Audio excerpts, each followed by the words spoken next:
Hey, this is Paul Solt from Super Easy Apps. Welcome to this lesson where I'm going to teach you how to add code to make this application fully functional.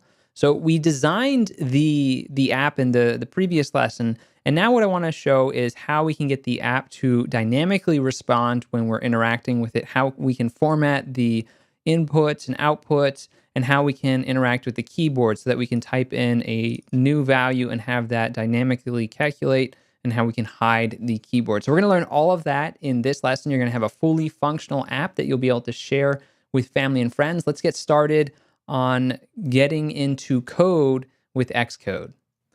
Hey, this is Paul. Real quick before you go, I've got all the source code over here on the right. If you want to download the source code, go to the link that's over on the right or down below. You can grab that code. If you like that, click the like button.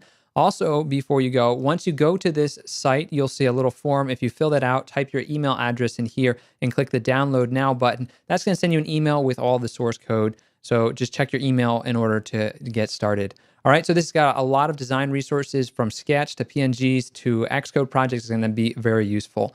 Lastly, click the subscribe button, which is over my head, if you want to get updates when I have new videos. I'm going to be posting regular content on a weekly basis. And then last but not least, just like this video if you found any of the topics that I talked about helpful. I'm going to be showing you the next step in the next video. So let's go do that.